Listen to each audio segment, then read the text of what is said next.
Chapter 25, Rumplestiltskin. By the side of a wood in a country a long way off ran a fine stream of water, and upon the stream there stood a mill. The miller's house was close by, and the miller, you must know, had a very beautiful daughter. She was, moreover, very shrewd and clever, and the miller was so proud of her that he one day told the king of the land, who used to come and hunt in the wood, that his daughter could spin gold out of straw. Now this king was very fond of money, and when he heard the miller's boast, his greediness was raised, and he sent for the girl to be brought before him.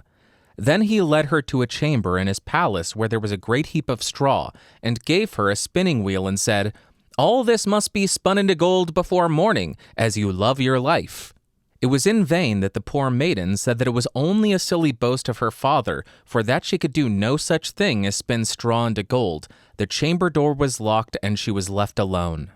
She sat down in one corner of the room and began to bewail her hard fate, when on a sudden the door opened, and a droll-looking little man hobbled in and said, "Good morrow to you, my good lass. What are you weeping for?" "Alas," said she, "I must spin this straw into gold, and I know not how."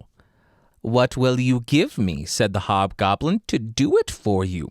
"My necklace," replied the maiden. He took her at her word, and sat himself to the wheel, and whistled and sang, round about, lo and behold, reel away, straw into gold." And round about the wheel went merrily, the work was quickly done, and the straw was all spun into gold. When the king came and saw this, he was greatly astonished and pleased, but his heart grew still more greedy of gain, and he shut up the poor miller's daughter again with a fresh task.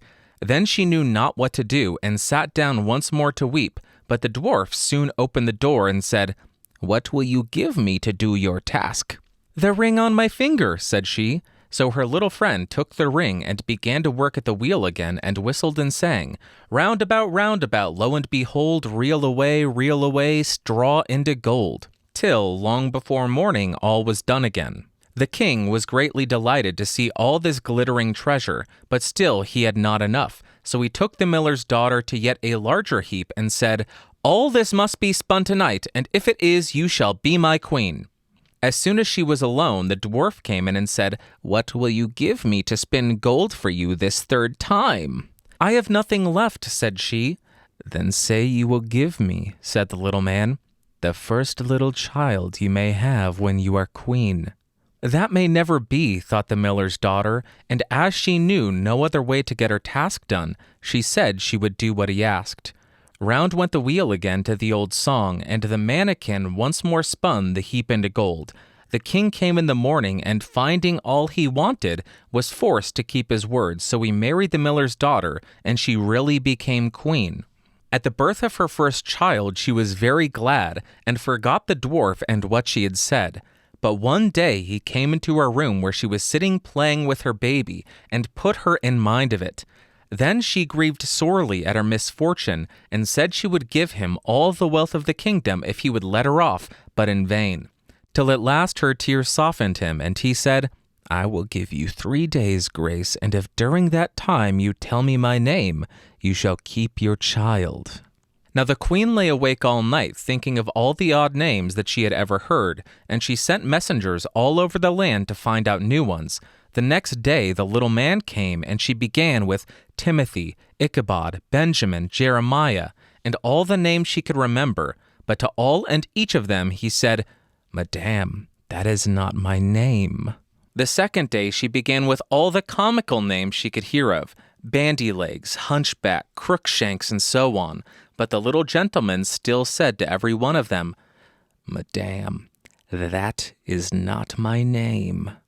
The third day one of the messengers came back and said, "I have traveled 2 days without hearing of any other names, but yesterday as I was climbing a high hill, among the trees of the forest where the fox and the hare bid each other good night, I saw a little hut, and before the hut burnt a fire, and round about the fire a funny little dwarf was dancing upon one leg and singing, 'Merrily the feast I'll make, today I'll brew, tomorrow bake. Merrily I'll dance and sing, for next day will a stranger bring. Little does my lady dream, Rumplestiltskin is my name.'"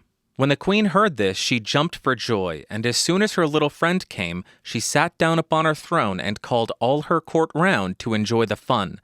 And the nurse stood by her side with the baby in her arms as if it was quite ready to be given up.